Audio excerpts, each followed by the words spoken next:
Hey guys, we're the Infamy team and we're running fantasy Fortnite tournaments on our website, infamy.gg, so check that out. And today we're talking about Fall Guys and can it be a competitive esport? Immortals just tweeted out the other day, or I think it was yesterday, that they're looking for players, and it's probably a joke, but they're looking to create a team for Fall Guys for the Twitch Rivals tournament coming up for that game. And with its immense popularity in the first week of it being released, do you guys think that it has any potential to be an esport or something like that?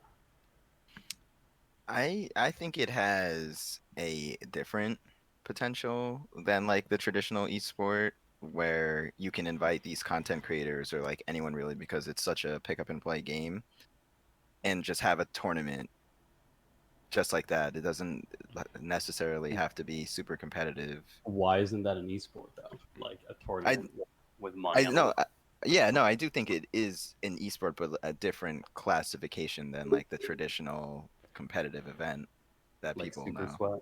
Yeah. So you're saying it's not a tactical shooter, essentially. Yeah, pretty much. It's not a tactical shooter, and it's super interesting because you can like create this whole you can like do this whole game show type take on esports and make it more about the entertainment value. And because like Fall Guys is a wacky game, and you have like wacky personalities on there, and it just like all can mesh for a great wacky time for everybody.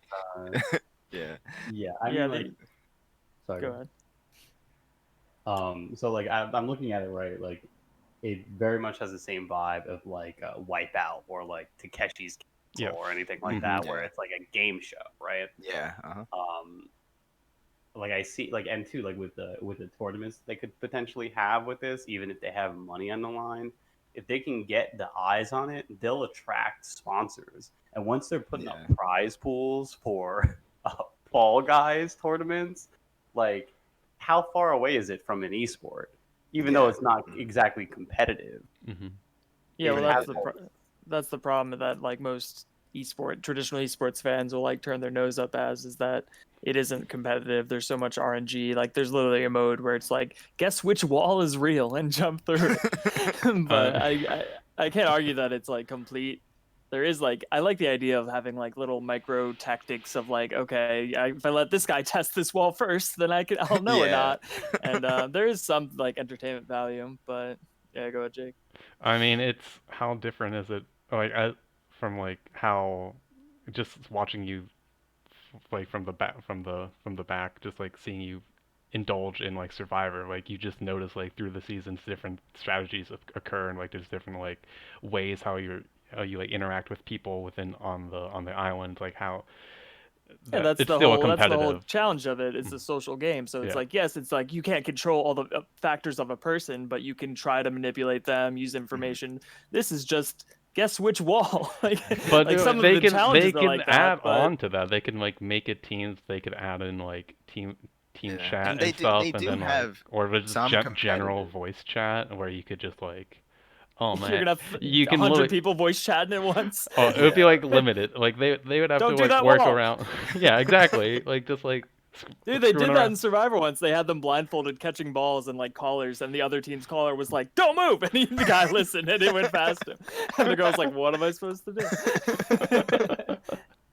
Yeah. But like they do have some, I guess you can say, more competitive game modes that are in RNG, like the one where you have to like take the eggs and put them in your team's basket, and whoever has the most eggs wins.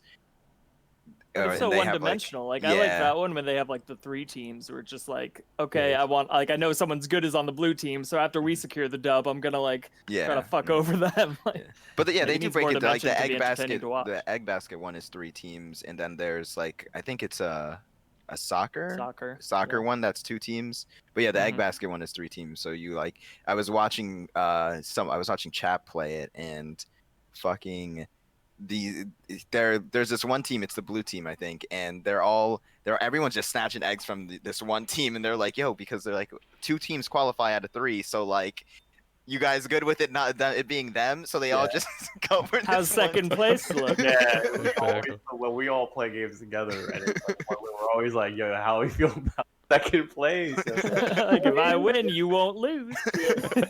But they just like came to a subtle agreement that like, all right, they're not playing. Yeah, and like honestly, like I thought it was more interesting as like a thought concept more than like actually Fall Guys being like the next esport, but like casual games in general. Like, Yeah. why can't they be like an esport, like something like a Mario Party that's a little bit like maybe not the newer ones, but like the older ones where they didn't have so much sandbag potential. Like, if you made a more casual game with a little bit more less RNG in it, but like more wacky, like mini games and stuff, not just one. Like how competitive shooters are just one type of game, right? You would mesh it with a whole bunch of different games. I'm calling it right now. Twitch channel design like Price is Right, except you have random people from the audience come up and play Fall Guys, Mario Party, whatever weird game, party game, I mean, and that's it. That's the show. I think you gotta give you more over the top than Price is Right. But like, you got, yeah, okay. Well, like Blake said Takeshi's Castle was like the version I saw of that was the MXC on Spike TV growing up, the like super over the top where every other person's named Baba Ganoush and it's just like this game, the game show, but it's what if you do go full reality show where it's like you keep the same people and like because Jake has me thinking about Survivor. It's like the challenges are super random. Like you don't know who's going to be good at this random video game, but it's the real game is like deciding who to get rid of. And it's like if you win the mini game, then you're safe. But if you're like, man, this guy's really good at games, we should try to take him out. And add more of a social aspect. Yeah, I really think that they could do something very interesting around it, like that game show style that like I feel like esports in general has a tough time monetizing their own because like you have these people who aren't entertaining. But not even just that aspect, because I was watching the LCS yesterday and the interviews were just, I feel so bad for the girl doing the interviews for these people because they just don't have anything to say half the time. But more to the point, the games themselves have no ecosystem for monetization. Like you look at Valorant, right? Like they have like a couple gun skins and that's about it. Like think about how many people are going to buy the skins for like something like Fall Guy, where you can see your character the whole time and like it's very casual, so they have a wider audience, right? So they could actually support if they even had like a not an esports scene, but like whatever their scene is, they can take their revenue from their cosmetic sales and put that into the game. Like people complain so much about prize pools in games, but their games have no way of monetizing, so how are they going to support it without outside investment? To kind of build off of that, like how you're saying like Valorant only has weapon skins. Well, if you look at League and if you're looking at when you're watching the LCS, you can see like in game like in the jungles and there's like the banners that they actually sell out to companies. So it's like a Kia one, I think. And exactly. And then they also have like the Red Bull Baron buff and the Bud Light like post game. But yeah, like there's a lot of things like they can implement like brands in the background or on the map of all these mini games for Fall Guys or whatever game that could be that casual or more party centric esport, if you want to call it that. Real quick, I don't know. I just feel like can you turn your mic volume up a little bit? I cannot hear. I mean, that's gonna be on your end, Blake. You can do it. Yeah. Just click on them. But I feel like the problem is that these games just get boring. Like I like a lot of these shows that do like those game shows where with random obstacle courses and shit, they're always implementing new things. So like everyone's even saying it about Fall Guys, like, oh, everyone's loving this for a week, but you're gonna no one's gonna be playing in a month. It's like, well, who cares? I'm getting value out of it now. I'm enjoying it now, so fuck off. But if you want to make it a spectator sport, how often are you gonna be entertained with the same? If they have the same financial backing as like Fortnite, it's clearly different companies. But like if Fortnite has showed like the rapid like updates into the game, even if they're just small, just keeps like a pretty large dedicated fan base coming back and back again to see what is new. So it's like I feel like it would be fairly simple if they thought it out. Like, oh, we're gonna implement this game for this month, and then next month we're gonna have like add these two mini games, and like they could easily flesh out a cycle. Yeah, and just doubling down on that, having such a simple model, you can implement updates really quickly, and it's all about if they actually want to do it more so than can they do it, in my opinion. I just can't imagine people really caring unless it is something like Twitch Rivals, where it's just it's just an opportunity for streamers to promote themselves. Like, look, I'm in this Fall Guys tournament, check it out. But I just don't think it has the legs to go long term. Yeah. Well, when I was talking about like the game show idea, I didn't only you can't do it with only one game. You'd have to have like the game show would be where you can like you don't know what you're gonna play. You play Fall Guys, you play Mario, where like the different like levels that you would go through and like Wipeout is like a different game. That's what I was thinking. But yeah, you definitely can't do that with one game because it'll get like repetitive and boring and people. I don't know about that. You have to do it in a way where it's interesting because like you think about games like even just board games that have endured over the years, it's because you like playing them with your friends, right? So they can latch onto that like Twitch streamer mentality where you think like your friends, right? And then it's compiled with the amount of people that they need to fill Fall Guys games. You have a couple people in the game that are like your Twitch uh, streamers or whatever, your personalities, and then you have the audience play or whoever else wants to play. You get in, right? So now you get because to it's play like with these 60 kids people in where- a lobby, so yeah, that's what I'm saying. So like you have a lot of interaction as well, and I think that's what they Yeah. need to play off of to actually keep this thing going. Along with what Jake was saying, was updating it so that the streamers have a reason to go back to it, right? So you continually recycling this ecosystem. It's just really just playing off of the playing with friends idea versus playing competitively. And like I think that maybe not easy. Maybe you won't call it an esport because the purists will be like, "That's not an esport," or "That's not a sport," right? Yeah, that's not a It's sport. even less of a sport than esports, which is not a sport. Yeah. So like now you have but I think that they need to play it off of people want to play with their friends versus playing competitively.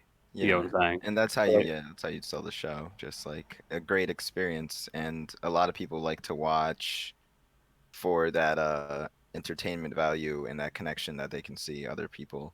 Yeah, And what you I'm could end up with just a new gaming development system where people are making games to be like entertaining for one episode of that game show or whatever. So, and then you keep the content cycle fresh in for a new genre. Yeah, you literally have game jams designed around this kind of thing. Like you could literally just have game game show. But I'm just interested to see now, like if this game does well, like regardless of like what we think about the time scale, like how long it'll be relevant, right? If it does have legs and it does actually get some monetary foothold and actually keeps releasing tournaments, I'm interested to see if their monetization platform will carry them into like larger prize pools and some of these games that we consider esports. Like look at how like not to bring them up, so it's Smash, right? Like regardless of what's happening in their community, their tournaments are notoriously small prize pools to the point where like these pros can't sustain themselves monetarily on just playing like the esports. When you guys brought up this topic, it made me think of Smash, which was a party game that people took to like the next level, and I just like imagine like like sweats ruin everything. Not true, but it would be it's gonna happen with this game as well, where like they're gonna turn it into like a speed run where it's like, okay, I know all the little micro moves to game the system, so I'm the best fall guyer in all the land. And if you put money on the line and it gets higher and higher, like you're saying it could, that's what it's going to end up being. And it's like, do I really care to know who's the best fall guyer? You have to make it fun. I'd be interested to see that actually. The way I saw it happening would be is like these tournaments would have like, say you have like there's 60 people, you have 40 streamers or influencers, and then 20 seats from the audience can play. So like you really can. I mean, I guess like the streamers. Why would you even have that many streamers? Dude, put like 10, and then the rest of them just be audience. The audience, and then they're grabbing them and like throwing them off the map. So like you really, even if you were the best fall guy, the chances of you getting in the tournament would come down to can you like buy a ticket to this. To like the prices, can you get on the prices right? Yeah. But It's a little bit more of an obstacle than Price is like, can you guess numbers and spin a wheel? This is like, Yeah. do you have faith in your this specific game skill or whatever game that it might Yeah, be that's this true. week? And then can you fly out to LA? I mean, you could do it online, obviously, but like, who's buying that ticket? Like, I'm gonna get called and then I'm gonna win. But yo, there are people that's like that for like the game that's shows the who like have invested their whole large majority of their lives in like getting these skills so that they can come for it. Jeopardy. They had Jeopardy. Mhm. Yeah, dude. Like that's the whole draw of it. It's like one day I'm gonna be on Jeopardy, and like that's why people fucking love that shit. Like it's the promise of like greatness that like all esports do, and that's why I'm like it could be an esports. It's like Blake watching the LCS, like, oh, I could be better than that kid. What is he doing? It spawns every shitty game spawns a new wannabe esports player. Oh, the rune. Oh, he's got Every time rune. they're Not about that. fucking Hey, flashing into a whole team. Yeah. But it's like watching Jeopardy when you're just like, oh, you missed that answer? I got that answer. Like, Yeah. wow, maybe I should do this. And it'll be like heavily reliant on like the studio experience if you go that route. I don't think As opposed I feel to, like like, you the just do it gameplay. online. Like, I Yeah, think that that's what I overcomes the really big get. hurdle of getting all these people in an audience to watch Yeah. Fall Guys. Just like randomly, I yeah, don't randomly I don't choose think people. it's that difficult. It's Or not yeah, as randomly deep. choose people from the chat and Yeah, you that's have what like I'm 10 saying. streamers. Yeah. That's exactly what I'm saying. Like, yeah, you just throw in a code in the chat or in the Discord, and now whoever gets there first, because fucking Fall Guys is also a race. Yeah, then So, that like, populates your viewers as well because those are all people that it's want to like- play. It's Yeah. so much more casual than most of these games, so its reach, just its demographic reach, is so much larger. So it doesn't have to fucking slap. But I just always think about like the peak competition, like the Ken Jennings or whoever's like the best at Jeopardy. Like, is there just gonna be a champion that no one can beat at Fall Yeah, Guys? And but is like it in gonna Fall suck all Guys, the you fun? can grab someone and block them. Oh, So- yeah. Yeah, but Yeah, you literally but just then come you for just them. grab that guy and jump off the map with him. Yeah, or But you gotta do- take one for the team. Like, you really have to curtail it in a tournament setting. You just make everything an invitational, and you're not invited now. Yeah. Or what if he's just like, what if he's a master manipulator and he's like, don't block me, man. Come on. Well, then you Yeah, just go the survivor route. You find enough of them. Professional Fall Bro, Guy. 'cause honestly, that it may have the system built in because like if you know that guy, everyone has like their own skin. You're gonna know what his skin setup mentality. is. It's like yeah, everyone's just gonna inherently be like, that's the guy who's never lost. Yeah, so He's losing today. not today. I'm gonna be the guy that made the guy that never lost lose. Like He's that's always switching skins, Yeah. blending into the crowd. But yeah. I just think it's like interesting to see because our industry is so new now. It's interesting to see or even just think about what other avenues could we explore as an industry, and then see how they develop out. Yeah, maybe Fall Guys isn't the game to do this perfectly, and I don't think it was ever designed for that type. I don't think it's the worst jumping off point though. Yeah, that's what I'm saying. I'm like, It's like more streamlined Mario Party. Yeah, like Steve said, building a step in the direction of building games with entertainment in mind. It's Yeah, entertainment first and Yeah. just casual appeal, because I think that's one of the downfalls of esports and most competitions where it's like, God, I need to dedicate Hmm 10 hours a day of just grinding this game to the much I hate it at this point, but I'm the best Yeah. now, so Like all these pros, like the amount they practice, it's like not even to necessarily win or to enjoy it. It's like, oh, I have to go and dedicate like my whole day to keep go your into job. to going into a known counter pick, and I just got to figure out how to deal with this bullshit for yeah. so. But that's what makes it exciting to watch is the how you gonna beat this? How you gonna break the meta this way or overcome this bullshit with this team? So Yeah, Yeah, and it'll bring a more casual audience to streaming platforms and to gaming in general because, like, what do you mean there's a Fall Guys tournament and you someone would be Well, more I think the inclined- streaming like platforms are kind of going that way regardless with or without Fall Guys. You can just see just more. Just I don't based think off- so. The games that are usually like at the top of the platforms are like the competitive games. Like you don't. what's that This is other like the Mario first Party time. ripoff? Which one? It's like it's Oh, a lot bloodier. I know what you're talking about, but Every streamer plays it. Mhm. Like tumblers or some I forget what it's called, but you're another little obscure little dude. But maybe you do need the actual board game element to add some That- strategy into it. You That's know, exactly what it is. it's like you need to have some kind of structure, an overarching structure. So like the mini games, even though they're janky and RNG, that's part of the fun because the strategy comes in like the overworld board game part of it.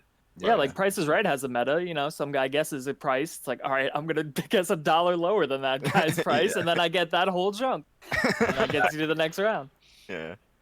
Yeah, and like I was kind of upset, like in the newer Mario Party games, like there's not as much like snaking stars from people, and like like the board game doesn't even matter because like they give like the sandbag mechanics at the end of the game, like you had most coins or whatever, they'll just give people that were losing stars. Like, but you take that out, and yeah, you take that out, and it's like, okay, now we have a game. Now we have a competitive game where it's like the snake part of like the board game, like everybody being an asshole in this social game. Like it doesn't really matter about the mini games. Like, yeah, you have to win them to like do well, but like it's not everything that matters. Yeah, but that's what kind of always makes it fun, even if you're breaking away with every mini game and winning the Pummel Party is what it's called. Pummel Party. And even if you're breaking away and getting every star or whatever on the board game, that just puts a bigger target on your back. That's the like social aspect of it, where it's like, okay, now you have to survive with every three other person gunning for you. So yeah, I just I'm interested to see with like